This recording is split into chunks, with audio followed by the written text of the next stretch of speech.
Yo, what's up guys? Dahil tagipit na is, ayan, napagdesisyon na naming ibenta ang mga scrap na pinagbaklasan dito sa aming trabaho. Ayan nga guys, tapos na nga naming ikarga dito sa Lamborghini ni Ropa. Grabe yung gulong, parang dadapa na. Talagang pinirasan na niya. Para isang balikan na lang daw. At eto na nga guys, pabiyahe na nga kami. Dahan-dahan lang siya nagmamaneho. Baka bigla na lang kumiwala itong sidecar niya. Ayan guys, so flex muna natin yung napakagandang setup niya sa motor niya. Ayan o, shoutout nga pala kay Ropa, napakasipag niya. Ayan guys, naka-rimset pa siya. Buti na lang, matibay-tibay pa to. Parang isang kalawang na lang, magkakalasan na to. Ayan nga guys, at buti na nga lang guys, dito na nga kami sa junk shop. At buti na lang at nakarating kami.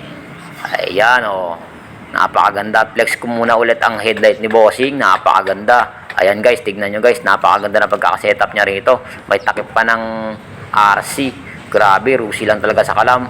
Pwede pa yata sa motor show to guys oh. Grabe oh, napakatibay. Tignan nyo naman. At eto na nga guys, tinitimbang na nga ni Ropa. Tara, silipin natin kung ilang kilo na to. Ayun guys, umabot ng 60 kilo.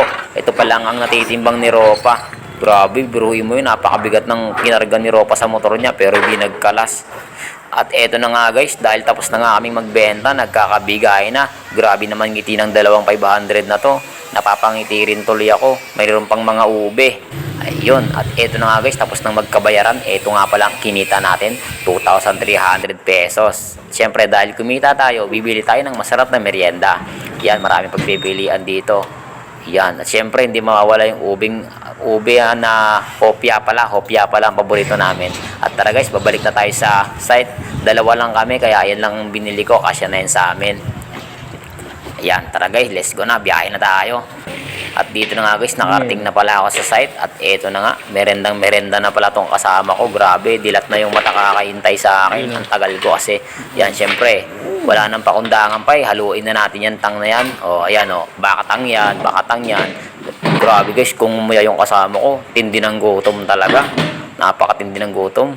Siyempre, buhos na natin yung buko juice na yan, tang juice na yan.